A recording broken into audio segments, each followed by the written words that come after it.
ಬಿಹಾರ ವಿಧಾನಸಭಾ ಚುನಾವಣೆಗಳು ನಡೀತಾ ಇದ್ದಾವೆ. ಮುಂದಿನ ತಿಂಗಳ 6ನೇ ತಾರೀಕು ಒಂದು ಸುತ್ತು, 11ನೇ ತಾರೀಕು 2ನೇ ಸುತ್ತಿಗೆ ಮತದಾನ, 14ನೇ ತಾರೀಕು ರಿಸಲ್ಟ್. ಈ ಎಲೆಕ್ಷನ್ಗೆ ಕರ್ನಾಟಕದಿಂದ 300 ಕೋಟಿ ರೂಪಾಯಿ ಕಳಿಸಿಕೊಡಲಾಗಿದೆ ಅಂತ ಶ್ರೀರಾಮುಲು ಅವರು ಹೇಳಿದ್ರು. 300 ಕೋಟಿ ರೂಪಾಯಿ ಫಂಡಿಂಗ್ ಆಗಿದೆ ಅಂತ.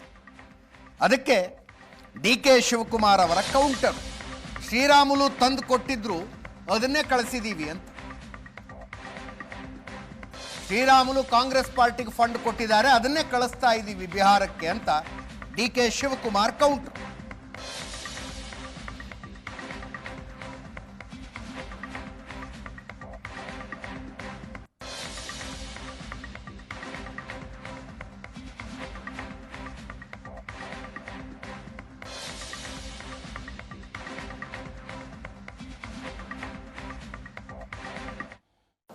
ಹಂಗಾಗಿ ಹೈಕಮಾಂಡ್ ಹತ್ರ ಈ ಬಿಹಾರ್ ಚುನಾವಣೆ ಸಲುವಾಗಿ ಎಲ್ಲ ಸಚಿವರೆಲ್ಲರೂ ಕೂಡ ಔತಣಕೂಟಕ್ಕೆ ಕರೆದು ಊಟಕ್ಕೆ ಕರೆದು 300 ಕೋಟಿ ರೂಪಾಯಿ ಕಲೆಕ್ಷನ್ ಅನ್ನು ಮಾಡಿದ್ದಾರೆ. 300 ಕೋಟಿ ರೂಪಾಯಿ ಕಲೆಕ್ಷನ್ ಮಾಡಿ ವಸೂಲಾತಿ ಮಾಡಿ ಸಿದ್ದರಾಮಯ್ಯನವರು ಇವತ್ತು ಅವರದಂತೂ ಯಾವುದೇ ರಾಜ್ಯದಲ್ಲಿ ಅವರಿಗೆ ಅಧಿಕಾರ ಇಲ್ಲ.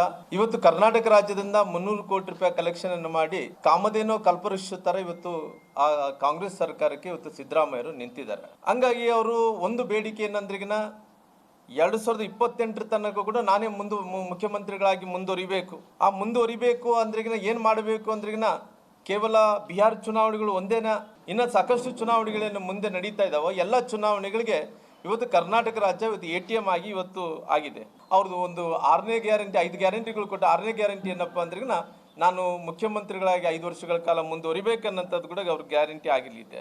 300 ಕೋಟಿ ಕಪ್ಪು ಕಾಣಿಕೆ ಕೊಟ್ಟಿದ್ದಾರೆ ಅಂತ ಪೊಲಿಟಿಕಲ್ ಸ್ಟೇಟ್ಮೆಂಟ್ ಮಾಡಿದ್ದಾರೆ. ಅದು ಒಂದು ಪ್ರಶ್ನೆ ಸರ್, ಅದಕ್ಕೆ ತಾವು ಕಾಂಗ್ರೆಸ್ ಪಾರ್ಟಿ ಅಧ್ಯಕ್ಷರಾಗಿ ಏನು ಹೇಳ್ತೀವಿ? ಬಿಹಾರ್ ಎಲೆಕ್ಷನ್ಗೋಸ್ಕರನೇ ಹೋಗ್ತಾ ಇರೋದು ಮತ್ತೆ ಶ್ರೀರಾಮುಲು ಹೇಳಿದ್ದಾರೆ ಸರ್. ಶ್ರೀರಾಮುಲು ಕೊಟ್ಟಿದ್ದಾರೆ ಕಾಂಗ್ರೆಸ್ ಪಾರ್ಟಿಗೆ, ಅವರೇ ಫಂಡ್ ಎಲ್ಲ ಕೊಟ್ಟಿದ್ದಾರೆ. ಆ ಫಂಡ್ನೇ ನಾವು ಕಳಿಸ್ಕೊಟ್ಟಿದ್ದೀವಿ. ಶ್ರೀರಾಮುಲು ಕೊಟ್ಟಿದ್ದಾರೆ ಕಾಂಗ್ರೆಸ್ ಪಾರ್ಟಿಗೆ, ಅವರೇ ಫಂಡ್ ಎಲ್ಲ ಕೊಟ್ಟಿದ್ದಾರೆ.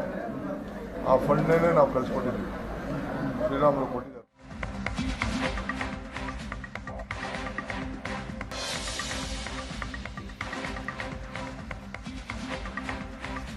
ನ್ಯಾಷನಲ್ ನ್ಯೂಸ್ ಕಡೆ ನೋಡೋದಾದ್ರೆ ಬಿಹಾರದ ಚುನಾವಣೆ ಪ್ರಚಾರ ಭರ್ಜರಿಯಾಗಿ ನಡೀತಾ ಇದೆ.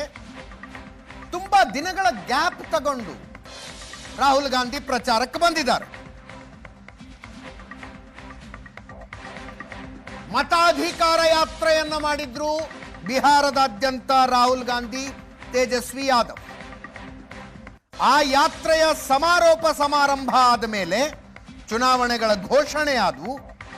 ಅದಾದ ನಂತರ ಇವತ್ತೇ ಫಸ್ಟ್ ಬಂದಿರೋದು.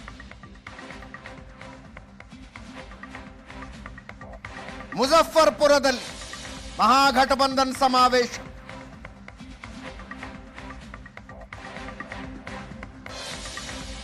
ರಾಹುಲ್ ಗಾಂಧಿ, ತೇಜಸ್ವಿ ಯಾದವ್, ಮುಖೇಶ್ ಸಹಾನಿ ಎಲ್ಲರೂ ಒಂದೇ ವೇದಿಕೆಯ ಮೇಲೆ ಕಾಣಿಸಿಕೊಂಡರು. आप देखिए,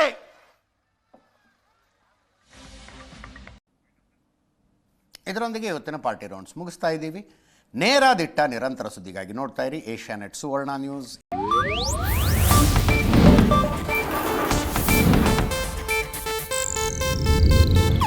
ಇದು ಏಷ್ಯಾನೆಟ್ ನ್ಯೂಸ್ ನೆಟ್ವರ್ಕ್ ಪ್ರಸ್ತುತಿ.